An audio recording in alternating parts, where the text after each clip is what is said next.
Há quem jure que tá amando, mas não passa de fantasia. Em um mundo onde o amor romântico foi idealizado e cuidadosamente construído ao longo dos séculos, muita gente ama a ideia de amar mais do que ama a si mesmo ou até mesmo o outro também. Essa é pra você que vive de ilusões. Tô aqui hoje tomando um screwdriver e a receita você encontra lá no Instagram @versoconvexo. A gente já conversou aqui sobre como muitas vezes a gente pode confundir o amor com ligações traumáticas e padrões nocivos. Se você não fez parte desse papo, vai lá no episódio 4 e depois volta aqui. O amor vai falhar todas as vezes que você, ao tentar amar alguém, amar apenas a si mesmo no outro. As suas próprias fantasias, idealizações, projeções, o potencial que você via no outro, ao invés do que essa pessoa é de verdade. Essa versão dela não existe, você que criou. É sua, ou seja, é você, a sua imaginação. E aí não importa o que essa pessoa faça, porque você já decidiu estar apaixonado ou apaixonada por ela na ânsia de ser escolhido ou escolhida. E amado. Eu tenho uma boa história, bom exemplo, porque a história é péssima, para contar a respeito desse assunto. Já falei inclusive dessa relação aqui umas boas vezes antes. Eu comecei a sair com uma pessoa que parecia ser tudo que eu precisava naquele momento da minha vida. Ainda processando o luto de uma relação passada, literalmente, essa pessoa se mostrou como alguém leve, divertido, que me fazia rir horrores. E quer saber? Eu ignorei muitos sinais de que essa relação não era pra mim. Ele surgia assim, todo final de semana, perto das 9, 10 da noite, e aí a gente passava o final de semana juntos por 24, 48 horas. O que era legal, mas durante a semana eu ficava sem um sinal de vida ou de contato dessa pessoa. E esse morde e assopra todo, esses sinais mistos, essa inconstância nas demonstrações de afeto teriam feito a minha versão de hoje sair correndo. Mas a minha eu de 20 e poucos anos, que daria tudo pra vivenciar o que o último relacionamento proporcionou, e que ainda lidava com cicatrizes nunca curadas de um apego ansioso, entendeu isso como uma ótima oportunidade para perseguir essas faltas em busca de aprovação. Um dia eu me cansei e percebi que o meu interesse era demais para suportar tudo aquilo. E eu fui... Não devia ter, enfim. E disse pra ele que eu não queria mais sair com ele daquela maneira, não queria mais aquele morde e assopra. Enfim, volta lá de novo no episódio 4 e vai ver, porque a gente já conversou sobre esse ciclo de ansioso evitativo. Isso acontece em algum momento. E eu tava em paz com o fato da gente não se ver mais se ele não fosse capaz de quebrar esses padrões de inconsistência. E a minha psicóloga teria ficado tão orgulhosa de mim se eu tivesse seguido em frente com isso. Ela teria me aplaudido tanto. Mas não foi o que aconteceu. Como a gente já falou no episódio 4, quando o ansioso anuncia sua partida, o evitativo gasta suas reservas de energia para convencê-lo a ficar. E foi um show, gente, 3 horas de choro, vocês tinham que ver. E aí essa relação virou um namoro. E de todos os caminhos que aquela noite podia ter tomado, esse foi o pior. Mas de novo, eu não devia nem ter ido lá. A gente já falou sobre isso no episódio 3.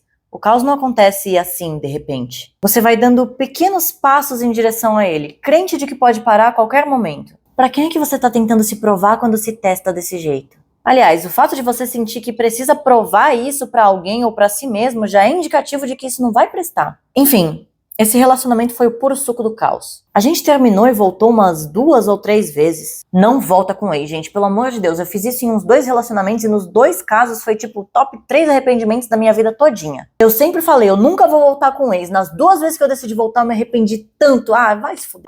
Eu ouvi coisas do tipo, talvez você devesse arranjar alguém que gosta de você de verdade e não morra de câncer dessa vez. Tive carro sendo acelerado a toda velocidade pra me ameaçar e me deixar com medo. Muitos gritos, coisas sendo quebradas e uma gama tão grande de absurdos que eu sinceramente não saberia nem por onde começar.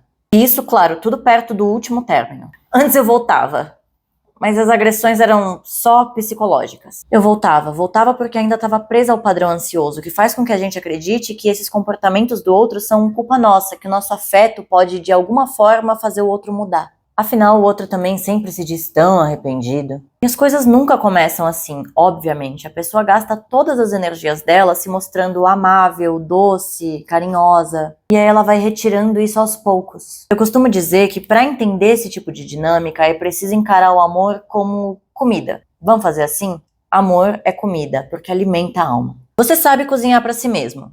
Às vezes bem, às vezes mal, às vezes só um pouco. Às vezes não te ensinaram a cozinhar quando você era mais novo ou por alguma razão você foi deixando de praticar. Mas você vai vivendo.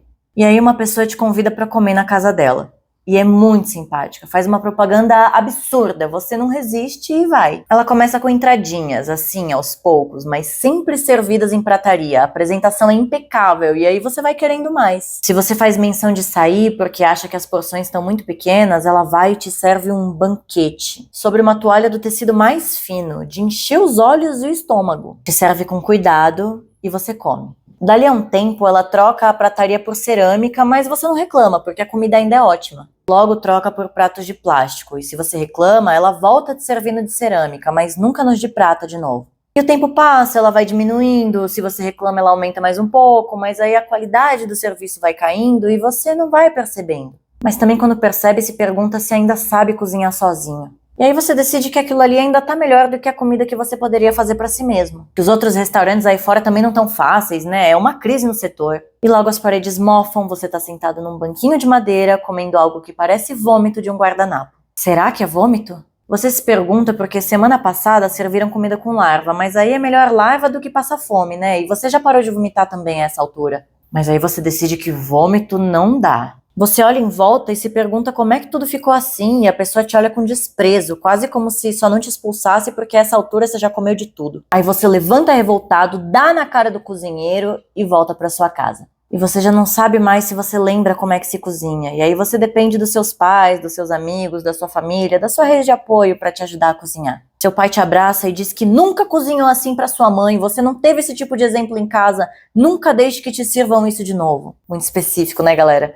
Mas eu espero que você nunca aceite vômito servido num guardanapo de alguém. Eu espero que você também não esteja servindo vômito para os outros. Que você entenda como a sua falta, os seus traumas e o seu desejo de ser amado se traduzem nas suas relações. E que você cure essas feridas que te levam à repetição de padrões para não ficar sempre no lugar de vítima das circunstâncias e do próprio coração. Toma as rédeas da sua vida porque ela é só sua, tá? Ninguém pode te salvar de si mesmo. Que você nunca esqueça que o amor pode ser medido na régua do afeto e não só na régua da dor, de tudo aquilo que você aguenta do outro ou que o outro aguenta de você. Aguentar porrada de filho da puta só porque essa pessoa jura que te ama não é amor, é só perda de amor próprio. Para de se relacionar com projetos. Você não é arquiteto ou engenheiro, filho da puta.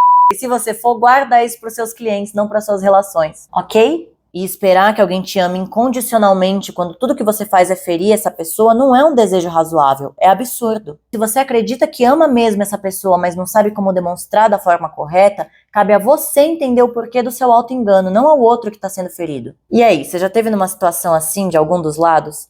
Me conta que eu faço outro pra você.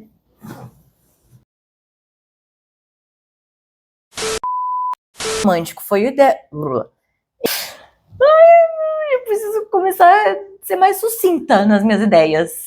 Porque depois eu leio e eu mesmo não consigo repetir o que eu acabei de falar, porque nossa senhora, que desgraça.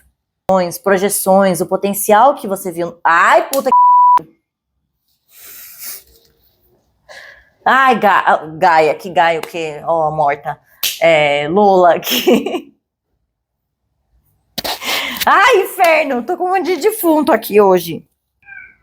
Ai, para de ser doida. Lola, para. Ai, caralho, postei na porra do microfone. Os do outro são culpa nossa. Ah, vai se fuder isso.